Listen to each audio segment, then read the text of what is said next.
Olá pessoal, aqui a gente inicia a nossa segunda aula do nosso curso do microcontrolador PIC16F628A. Hoje a gente vai ver de forma básica o que são registradores, interrupções e de forma detalhada como configurar o timer zero. Registradores são pontos de memória que servem para acessar configurações ou funções do nosso microcontrolador, mas elas são limitadas em 8 bits. E isso funciona também para nossas variáveis, ou seja, a gente só consegue inserir variáveis de 0 até 255. Interrupções são quando o nosso sistema ou periférico dá algum aviso específico para que a gente possa usar o tratamento dessa função. Ou seja, a gente está executando nosso código de forma normal, a gente pode chegar até nesse loop aqui e ficar bastante tempo nesse loop, mas quando gerar alguma interrupção, a gente vai pular automaticamente para essa parte aqui do nosso código, org0x04, aí a gente vai executar nossa rotina de tratamento, como for necessário.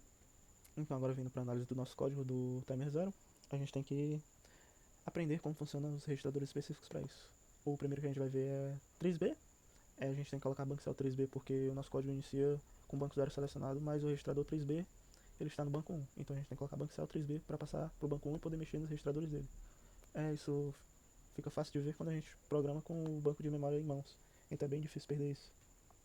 E a configuração de 3B funciona da seguinte forma: cada pino da nossa porta B, só um adendo que 3B e 3A funcionam de forma exatamente igual, só que 3B configura a porta B e 3A configura a porta A. Como que a gente vai trabalhar com a porta B, eu estou utilizando 3B. Cada bit desse registrador equivale a um pino da nossa porta, ou seja, o bit 0 do nosso registrador ele equivale ao pino 0, o bit 5 equivale ao pino 5 e etc.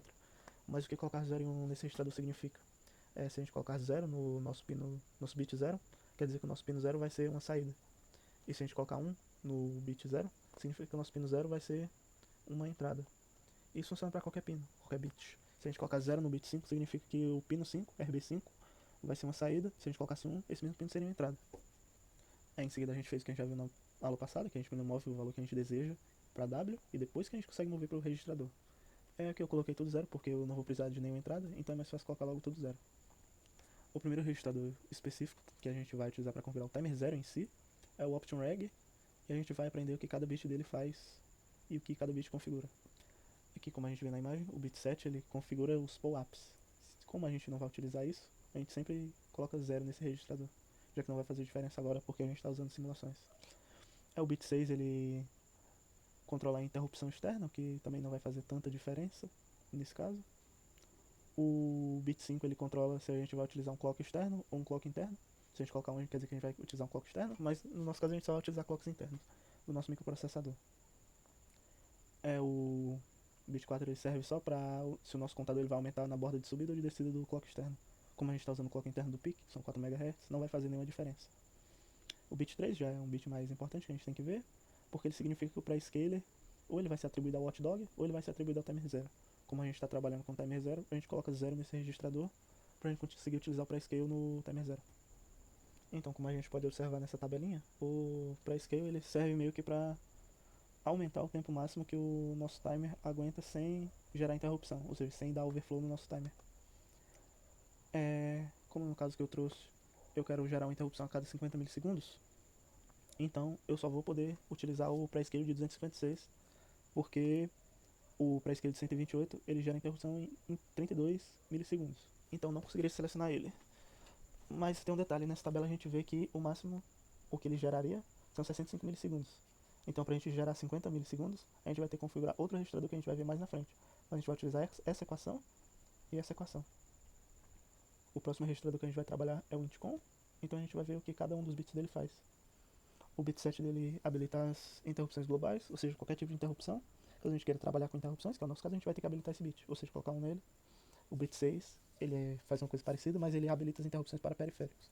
Ou seja, como a gente quer trabalhar com a interrupção e com o periférico, a gente vai trabalhar com o bit 6 também. Ou seja, a gente tem que ativar o bit 6. O bit 5 ele ativa as interrupções do nosso timer 0, como que a gente está trabalhando com o timer 0, a gente vai ter que ativar esse bit também. O bit 4 e 3 são outras interrupções, então a gente não vai perder tanto tempo falando deles aqui. O bit 2 ele é o flag de interrupção, ou seja, é um aviso que o meu sistema dá, e ele seta esse bit automático, para eu saber qual a interrupção que aconteceu. Isso é útil quando eu estou trabalhando com várias interrupções e eu tenho que saber qual exatamente interrompeu meu código para eu conseguir tratá-la. E outro adendo bem importante sobre esse bit é que quando a gente tem uma interrupção, o sistema não limpa esse aviso automaticamente. Então a gente tem que colocar um comando manual para limpar em cada rotina de interrupção. Porque senão o nosso computador vai estourar uma vez, vai gerar interrupção uma vez e depois nunca mais iria gerar interrupção. Bit 1 e 0 são flags também, mas de outra interrupção, então a gente não vai perder tempo aqui. Então a gente vai trabalhar com port B. Então, como ele está no banco 0, a gente vai ter que colocar banco o port B para voltar para ele, para o banco 0, e conseguir trabalhar com o port B e com o último registrador do nosso timer 0, que é o TMR0. Eu coloquei 0 em todo o port B para garantir que tudo vai estar apagado no início do meu código. Por isso que eu coloquei clear F port B. Eu também poderia ter movido para W0 e depois para port B, que teria o mesmo resultado. Então, o registrador TMR0 é o registrador de contagem do meu timer. Ou seja, ele vai acrescentando esse registrador até 255 e quando ele estoura esse registrador, ele gera interrupção.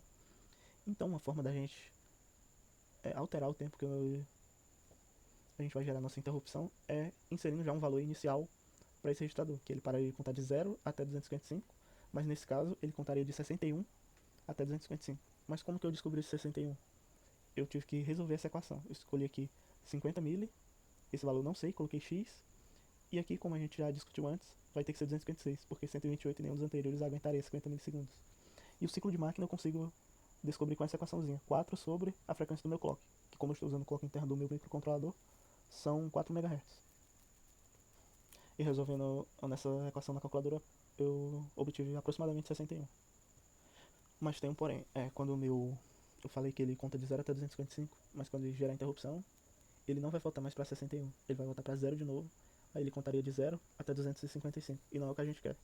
Então, analisando a nossa rotina de interrupção, a gente vê que primeiro, como falei antes, a gente tem que limpar o nosso flag, para a gente ter uma outra interrupção futura, e não ter só uma e acabar, e recarregar 61 no nosso TMR0.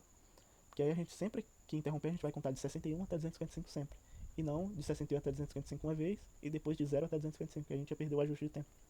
Esse comandozinho short WF e move LW 10000000 serve para o seguinte: se a gente lembrar da eletrônica digital, a gente sabe que a porta short ela comuta com 1 e não comuta com 0. Ou seja, aqui eu não estou comutando o bit 0 até o 6, mas eu estou comutando o bit 0 da minha porta B. O que isso quer dizer? Se meu bit 7 da porta B estiver 0, eu vou mudar ele para 1. E se estiver 1, eu vou mudar ele para 0.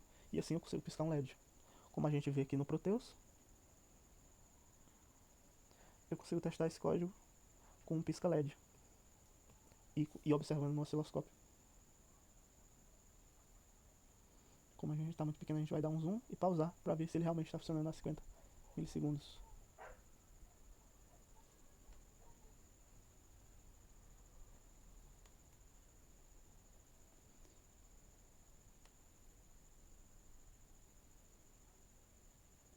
Como visto, a nossa onda ela dura exatamente 50 milissegundos e comuta para outro estado, que foi o que a gente configurou no nosso timer. Entretanto, nem sempre a gente quer se limitar a essa quantidade bem pequena, que seria 65 milissegundos. Então a gente tem que usar algumas manobras lógicas para conseguir tempos maiores nesse tipo de contador. Eu já trouxe outra versão do código modificada para a gente conseguir contar de 1 em 1 segundo.